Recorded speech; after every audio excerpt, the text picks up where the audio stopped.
one of the most interesting developments over the last couple of years has been in the United States, the arch home of prohibition, where we've seen the legalization in states such as Colorado. What do you make of that development?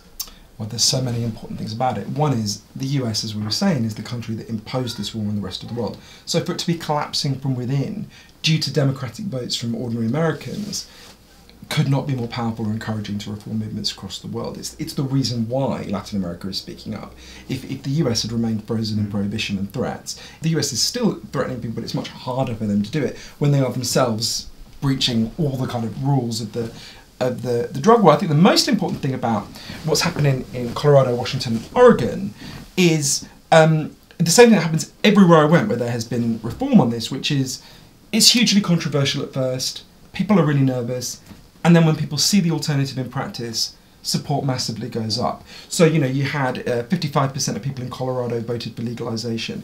Now they've seen it in practice for 2 years, 70% of people support it. They've raised a huge amount of money in taxes. There's been a significant decline in cartel smuggling. The teenage rate of drug use has remained the same, and it's still lower than the American average. And even John Hickenlooper, who was the governor who opposed the legalisation, has started saying it seems to have worked well, it's a good idea. So I think the most important thing is the living example of reform. And of course in November, we're going to have loads of states, more states are voting on whether to legalise. California is obviously the big prize. It looks pretty certain that California is going to vote to legalise. People are expecting a high turnout because of the insanity that's occurring. So you're going to have, by November, obviously it'll take a little while for the actual legalisation to happen, but you're going to have very significant parts of the United States with legal cannabis, not just decriminalised, but legalised. And that's a really big shift. And you now have, by the way, a big majority of Americans supporting full legalisation nationally. You speak about popularity. I mean, the big story of the last week has been in the Philippines, where almost 400 people have been killed and over 1,000 arrested and injured. We know that the president, who was elected in a landslide, has over a 90% approval rating. He served for 30 years as the mayor, implementing very harsh prohibitionist policies. In terms of popular appeal, that type of populist prohibitionism still has an appeal in Southeast Asia, in China. How do you challenge that from civil society? This is a big question. I mean, what President Duterte is doing in the Philippines is horrifying. It's just so people know. He ran as a kind of Trump-style mad populist. I mean, actually it degrades the term populism to call this populism, but kind of insane authoritarianism, and pledged that he would just have summary execution of drug users and drug dealers, and that's in fact what's begun. There's been 700 people just shot in the street. It's a bit like what happened in Thailand earlier in around 2000 when Thaksin Shinawatra did the same thing there. The Asian drug war is a really difficult and painful debate. I didn't use it in the end in the book, but I went to Vietnam, and it was really disturbing. Basically about 7 years ago now, Vietnamese drug users, drug addicts, started to just disappear off the streets, and no one knew what was happening. At first people thought it might be a Thailand style, just they were actually murdering them. And then about 6 months later they started to reappear, and what they described is they've basically been put in these, there's no other word to use it, gulags. The Open Society Foundation have done really good work on this if people want to look it up. They're just forced labour camps where they were humiliated, shamed, made to do forced labour, and the belief that would cure them of their addiction. In fact, as the OSF research showed, 99% of them immediately relapsed, or relapsed very rapidly. And I went and interviewed some of the survivors of these camps, and it was really a disconcerting experience, because when you interview people, as I did in American prisons,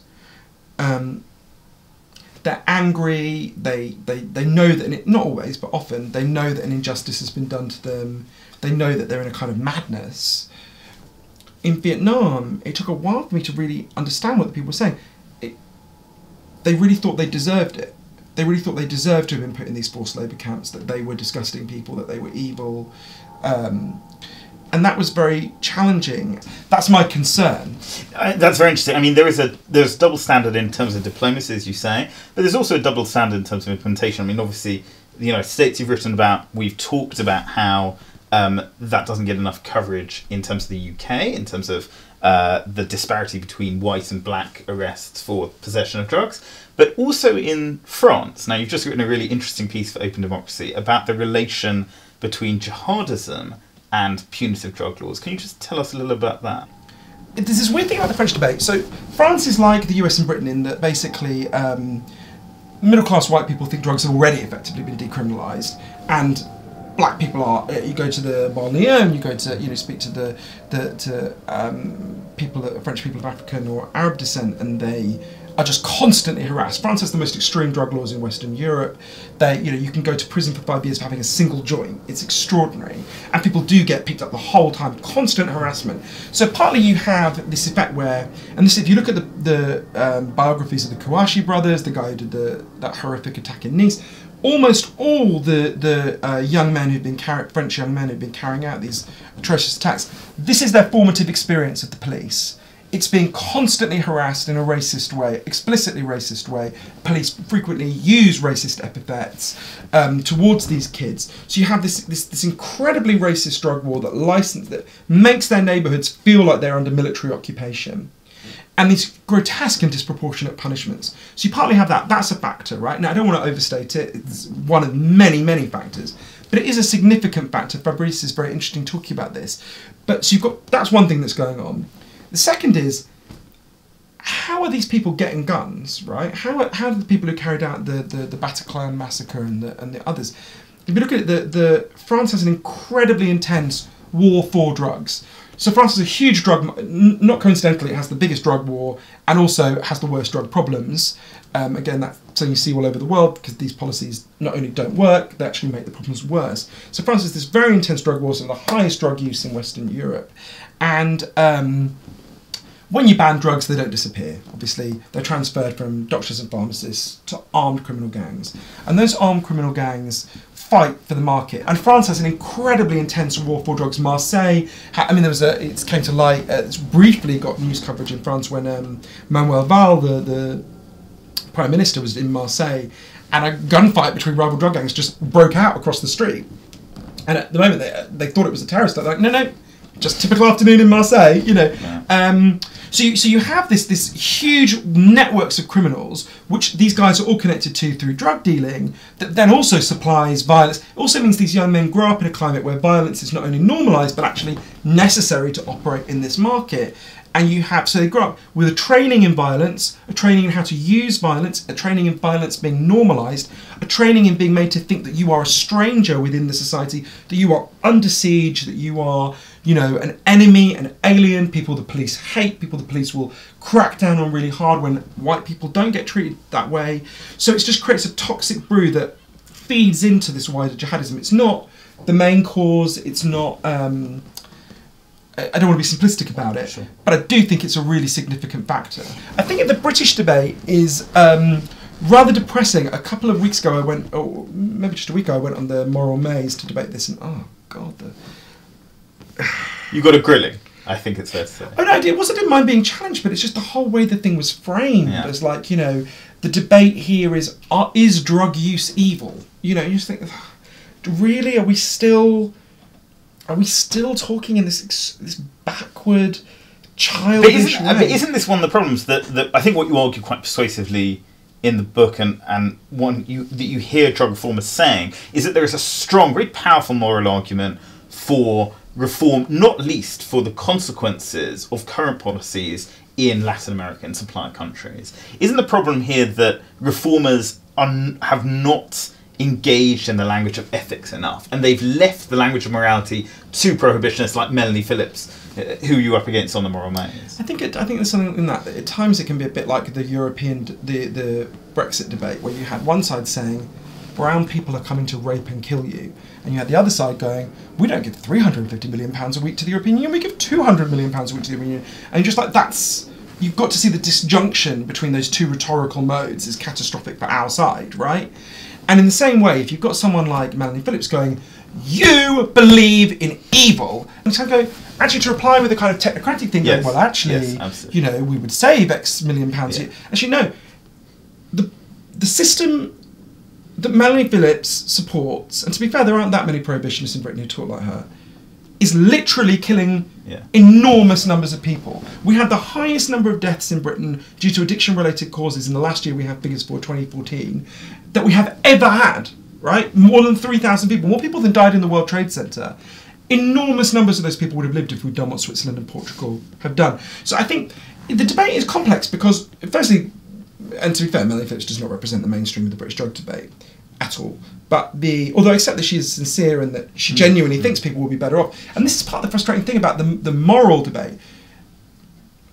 If your morality doesn't look at the actual practical effects of what you're doing, it's not a moral debate. It's just posturing. You know, if you can do the kind of addicts are disgusting, drug use is evil, I don't think either of those things is true. But even if you believe them, if the practical effect of that is far more people die and far more people get addicted to drugs as well, as we know from the overwhelming evidence, this is uncontroversial as saying, fossil fuel emissions cause global warming, which also Melanie Phillips doesn't believe, anyway.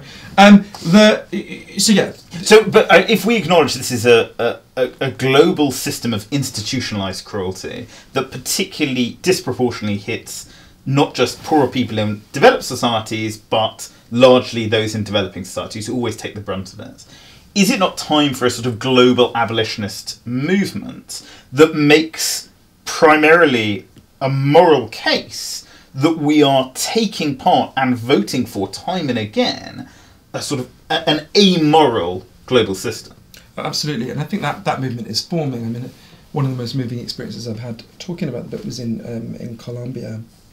We were in Colombia talking about the Spanish language edition Tras el Grito, and one of the things I said whenever I spoke in Colombia was that the world owes you all a massive apology for what we've done to you. You know, what we've done is unforgivable. And it was really interesting because I remember one girl, a young woman, said, "No one's ever said that to us before. We've always been told that we were like the evil ones." So I think what you've got is this movement forming. You saw it at the Ungas, you literally saw it with your own eyes at the Ungas.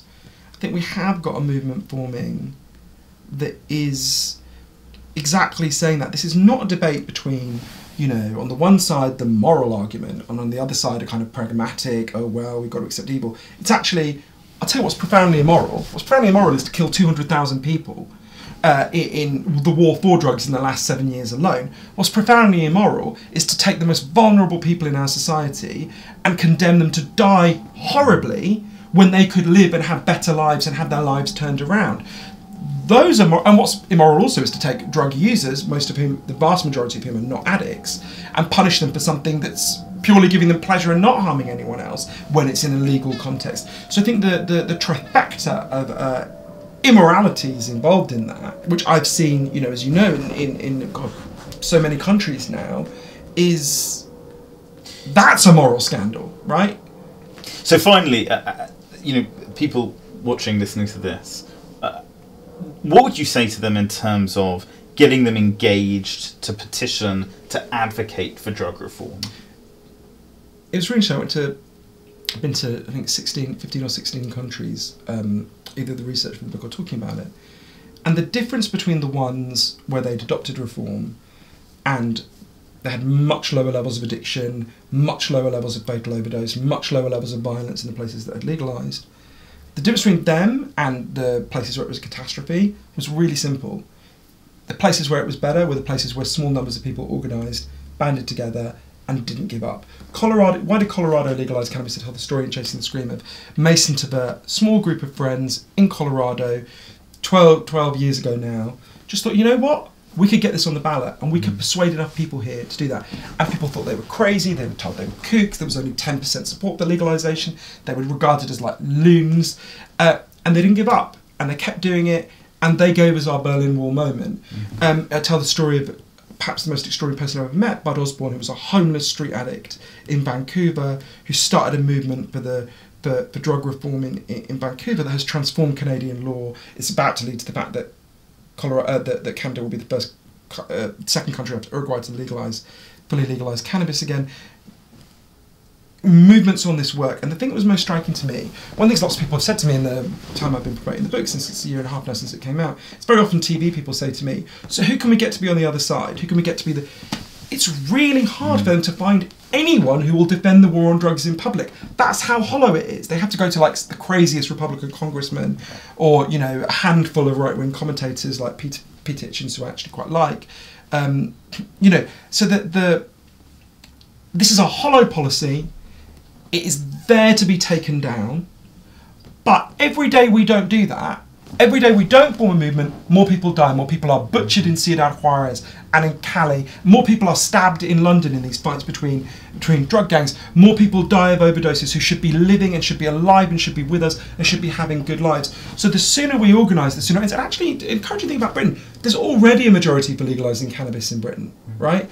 It's just that because there's no public pressure, because there's no movement, we have the best groups doing drug policy analysis in the world in Britain. Transform are amazing. What we don't yet have is public pressure and organised movements to make that happen on the model of the gay rights movement or so many other movements. So we can win this. There's some things that you and I really strongly believe in.